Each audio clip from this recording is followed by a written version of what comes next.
안녕하세요. 오늘 저희와 함께 예수님의 탄생, 그리고 또 어린 시절에 관한 흥미로운 자료들 좀 깊이 살펴보는 시간 갖겠습니다. 이게 보면 로마 황제의 호정령이라는 아주 큰 역사적 배경에서 이야기가 시작되잖아요. 네, 맞아요. 가이사 아구스토. 그렇죠.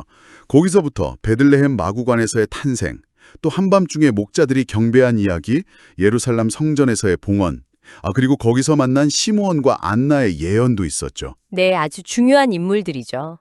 그리고 12살 때 그 성전에서 율법 교사들과 토론을 벌인 사건까지 정말 이 기록들이 많은 이야기를 담고 있는 것 같아요. 이번 시간 목표는요, 단순히 사건 순서대로 쭉 푸는 걸 넘어서 각 장면들이 어떻게 연결되는지, 또 이 초기 생애 기록들이 궁극적으로 뭘 말하고 싶은 건지 그 핵심을 같이 발견해 보는 겁니다.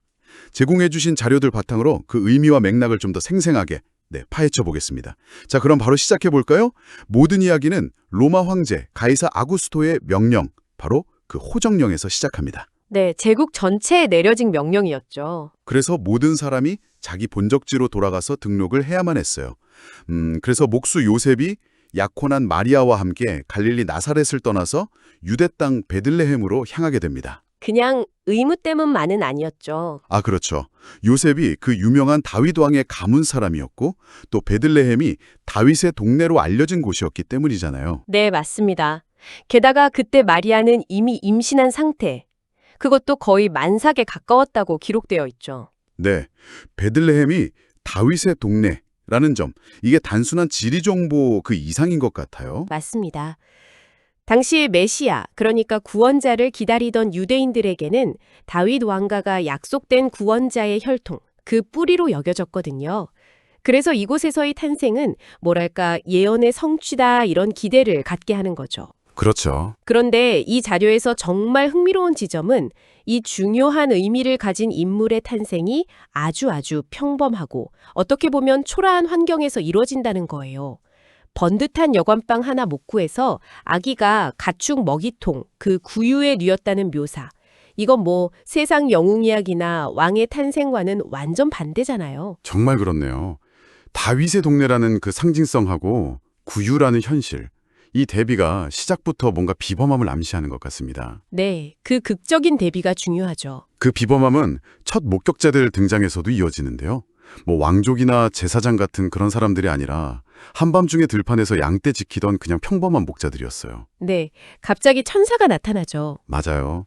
갑자기 나타난 천사가 두려워 말라 온 백성에게 미칠 큰 기쁨의 좋은 소식을 전한다 이러면서 바로 오늘 다윗의 동네에서 구주, 곧 그리스도, 주님이 태어나셨다고 선포해요.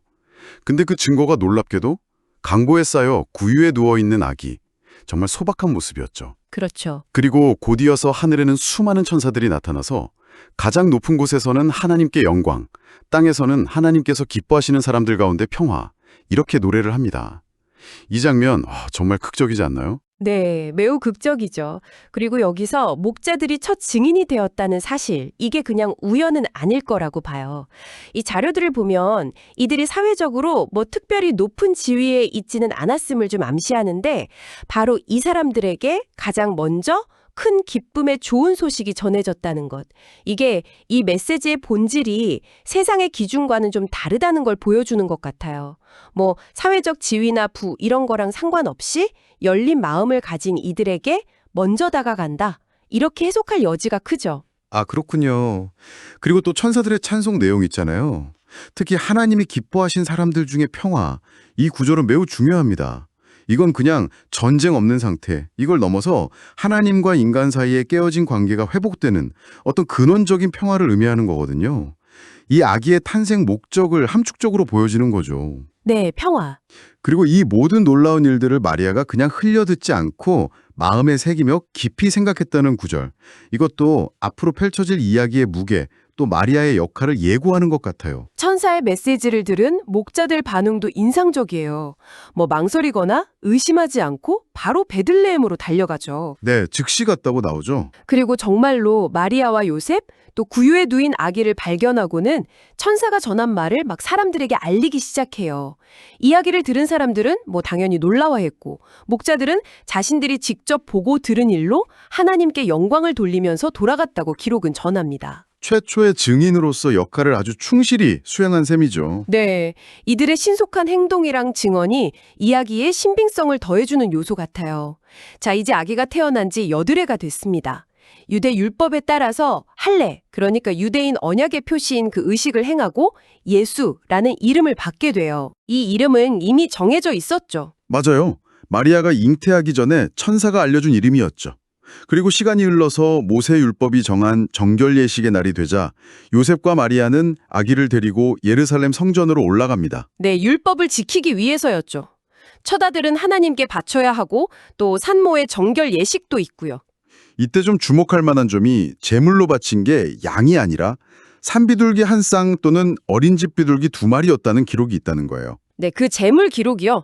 당시 이 가족의 상황을 좀 짐작하게 하는 중요한 단서입니다. 유대 율법은 하나님께 드리는 제사에 있어서도 형편이 어려운 사람들을 배려하는 규정이 있었거든요. 아, 그랬군요. 원래는 어린 양을 바치는 게 일반적인데 경제적으로 부담이 되면 산비둘기나 집비둘기로 대신할 수 있도록 허용했어요. 아하. 그러니까 요셉과 마리아가 비둘기를 드렸다는 건 그들이 결코 부유한 계층은 아니었다는 걸 명확히 보여주는 거죠. 그렇네요. 앞서 말한 구유에서의 탄생이랑 또 연결되네요. 네, 맞아요. 여기서도 하나님의 아들로 묘사되는 인물의 가족이 지극히 평범하고 소박한 삶을 살았다는 점이 다시 한번 강조되는 거죠. 이 이야기 전체를 관통하는 중요한 주제, 그러니까 신적인 계획이 인간적인 현실 속에서 소박하게 펼쳐진다는 걸 뒷받침하는 겁니다. 바로 그 성전에서 평범해 보이는 이 가족에게 아주 특별한 만남들이 기다리고 있었습니다. 첫 번째 인물은 시므온이라는 노인이에요. 네, 시몬. 기록을 보면 그를 의롭고 경건하며 이스라엘의 위로를 기다리는 자라고 묘사하는데 여기서 이스라엘의 위로는 메시아를 통한 구원을 의미하는 거죠. 맞습니다. 메시아를 기다렸던 거죠. 그는 성령의 인도를 받는 사람이었고 심지어 주님의 그리스도, 그러니까 메시아를 보기 전에는 죽지 않을 것이라는 성령의 특별한 약속까지 받은 상태였어요. 네, 대단한 약속이죠. 바로 그가 성령의 이끌림으로 성전에 왔다가 아기 예수를 안고 들어오는 요셉과 마리아를 딱 만나게 된 겁니다. 아, 타이밍이 정말. 정말 절묘하죠. 시므온은 아기 예수를 보자마자 품에 안고는 마치 오랫동안 기다린 소원을 이룬 사람처럼 하나님을 찬송하면서 예언을 막 쏟아냅니다. 주님, 이제 주님의 말씀대로 이 종을 평안히 떠나가게 해주시는군요. 제 눈으로 주님의 구원을 보았습니다. 이렇게 시작하죠. 네. 이 구원은 주님께서 모든 민족 앞에 마련하신 것으로 이방 사람들에게는 계시의 빛이요 주님의 백성 이스라엘에게는 영광입니다. 이렇게 말이죠. 부모가 이 말을 듣고 놀라워하는데 시므온은 그들을 축복한 뒤에 특히 어머니 마리아를 향해서 더 깊고 좀 심상치 않은 예언을 덧붙입니다. 네, 그 부분이 참 그렇죠. 보십시오. 이 아기는 이스라엘 가운데 많은 사람을 넘어지게도 하고 일어서게도 하며 비방받는 표적이 되도록 세워졌습니다. 그리고 칼이 당신의 마음을 찌르듯 할 것입니다. 이로써 많은 사람의 마음속 생각들이 드러나게 될 것입니다. 와. 시므온의 예언은 정말 여러 층의 의미를 담고 있고 또 심오합니다. 여기서 우리가 붙잡아야 할 핵심 통찰은 이 자료들이 예수님의 사명을 처음부터 영광과 고통의 불가분한 결합으로 제시한다는 점이에요. 영광과 고통의 결합이요? 네. 시므온은 먼저 만민과 이방을 언급하면서 구원의 범위가 유대민족을 넘어서 전 세계적이라는 걸 선포하잖아요. 이건 당시 많은 유대인이 가졌던 민족주의적인 메시아 기대와는 좀 차이가 있죠. 그렇네요. 동시에 이 아기가 가져올 결과가 단순한 환영과 영광만은 아니라는 걸 명확히 해요. 넘어지게도 하고 일어서게도 한다. 이건 예수가 사람들 사이에 분열과 선택을 가져올 거라는 뜻이고요. 비방받는 표적이 된다는 건 극심한 반대와 오해에 직면할 운명이라는 걸 예고하는 거죠. 아, 그리고 마리아 개인에게 주어진 예언, 칼이 내 마음을 찌르듯 하리라. 이건 아들의 순환에 동참하게 될 어머니의 그 비통함을 아주 강렬하게 암시하는 겁니다. 네, 정말 강렬한 표현이네요. 마지막으로 많은 사람의 마음속 생각들이 드러나게 될 것이라는 말, 이건 예수가 사람들의 진심과 위선을 판가름하는 기준, 일종의 심판자 역할을 할 것임을 시사합니다. 어떻게 보면 이 짧은 예언 속에 예수님의 생애 전체가 압축되어 있다고 볼 수 있는 거죠. 시므온의 강렬한 예언에 이어서 또 한 명의 증인이 등장합니다. 바로 안나라는 나이 많은 여성 예언자예요. 네, 안나. 아셀지파 바누엘의 딸로 소개되는데 젊어서 결혼했지만 7년 만에 과부가 돼서 기록에 따르면 무려 84세가 되도록 성전을 떠나지 않고 밤낮으로 금식과 기도로 하나님을 섬기며 살아온 정말 경건한 인물입니다. 네, 오랜 세월을 성전에서 보낸 거죠. 바로 그 순간 안나 역시 시므온과 예수님의 가족이 있는 곳으로 다가옵니다. 그리고 아기를 알아보고는 즉시 하나님께 감사를 드리면서 예루살렘의 구원, 즉 속량을 간절히 기다리던 모든 사람에게 이 아기에 관해 이야기하기 시작했다고 기록되어 있어요. 율법에 능통하고 성령의 인도를 받는 경건한 남성인 시므온, 그리고 오랜 세월 과부로서 성전에서 기도와 금식으로 헌신하며 예언의 은사를 가진 여성 안나. 이 두 사람, 그러니까 남성과 여성 그리고 각기 다른 삶의 배경과 영적 경험을 가진 인물들이 동시에 아기 예수를 알아보고 증언했다는 구성은 매우 의도적으로 보여요. 아, 의도적인 구성이군요. 네. 이게 예수가 특정 계층이나 성별에 국한된 인물이 아니라 모든 이스라엘, 더 나아가 모든 인류에게 의미 있는 존재라는 것을 다양한 증인들을 통해서 입체적으로 보여주려는 저자의 의도가 담겨 있다고 해석할 수 있습니다. 특히 안나가 예루살렘의 속량을 바라는 모든 사람에게 증언했다는 점, 이 점은 이 아기의 탄생이 어떤 개인적인 차원을 넘어서 이스라엘 공동체 전체의 역사적이고 신학적인 기다림에 대한 응답임을 강조하는 거죠. 그렇군요. 이렇게 예루살렘 성전에서 중요한 의식들을 마치고 또 예기치 않게 시므온과 안나로부터 미래에 대한 예언까지 듣게 된 마리아와 요셉은 아기 예수와 함께 다시 그들의 보금자리인 갈릴리 나사렛으로 돌아옵니다. 그 이후 예수님의 어린 시절에 대해서 자료는 아주 간결하게 요약해요. 아기는 자라나면서 튼튼해졌고 지혜가 충만해졌으며 하나님의 은혜가 그와 함께하였다고요. 네, 아주 함축적인 표현이죠. 또 부모는 신실한 유대인으로서 율법을 따라서 해마다 6월절이면 예루살렘으로 순례를 떠났다고 덧붙이고요. 이 요약된 구절들이 평범한 성장 과정처럼 보이면서도 그 안에 이미 비범한 지혜와 하나님의 은총이 함께하고 있었다는 걸 암시하는 일종의 배경 설명이네요. 네, 그렇죠. 평범함 속의 비범함이랄까요? 네, 자료들은 예수님의 어린 시절 대부분을 그냥 침묵으로 남겨두고 다음으로 훌쩍 건너뛰어서 그가 12살이 되던 해의 6월절 이야기로 넘어갑니다. 이 갑작스러운 시간 점프 전에 그 사이에 평범했을 시간들을 잠시 상상해보는 것도 좀 의미 있을 것 같네요. 아무튼 12살 6월절에 온 가족이 예루살렘에 순례를 갔다가 일이 터집니다. 네, 사건이 발생하죠. 절기 행사를 마치고 집으로 돌아가는 길이었는데 소년 예수가 예루살렘에 그대로 남아있었던 거예요. 그런데 부모는 이 사실을 까맣게 몰랐어요. 몰랐다니. 당연히 친척이나 다른 일행들 사이에 섞여서 같이 가고 있으려니 뭐 그렇게 짐작했던 거죠. 하룻길을 가고 나서야 아들이 없다는 걸 깨닫고는 깜짝 놀라서 친척들과 아는 사람들을 막 사사치 뒤지기 시작합니다. 부모 마음이 정말 철렁했댔네요. 하지만 아들을 찾을 수 없자 요셉과 마리아는 불안하고 애타는 마음으로 다시 예루살렘으로 발길을 돌려요. 그리고 사흘이나 꼬박 찾아 헤맨 끝에 마침내 성전에서 아들을 발견합니다. 사흘 만이에요? 와. 그런데 그 모습이 정말 뜻밖이었어요. 예수가 율법 교사들, 그러니까 당시 최고의 학자들 한가운데 앉아서 그들의 말을 진지하게 듣기도 하고 오히려 그들에게 날카로운 질문을 던지기도 하고 있었다는 겁니다. 12살 소년이 말이죠. 네. 그 자리에 있던 모든 사람이 어린 소년의 지혜와 대답하는 모습에 놀라움을 금치 못했다고 기록은 강조하고 있어요. 사흘간의 걱정이 놀라움으로 바뀌는 순간이었겠네요. 정말 극적인 발견 장면이죠. 유대 사회에서 12살, 정확히는 만 13세가 되면 남자는 바르미추바, 즉 율법의 아들이 되어 종교적으로 성인의 책임을 지기 시작하거든요. 아, 그 발음이 죽어요. 네. 이 12살이라는 나이는 바로 그 문턱에 있는 시점인 거죠. 이런 중요한 시기에 예수가 예루살렘 성전이라는 유대교의 심장부에서 당대 최고의 지성인 율법 교사들과 대등하게 지적인 대화를 나누면서 비범한 통찰력을 보였다는 이 일화.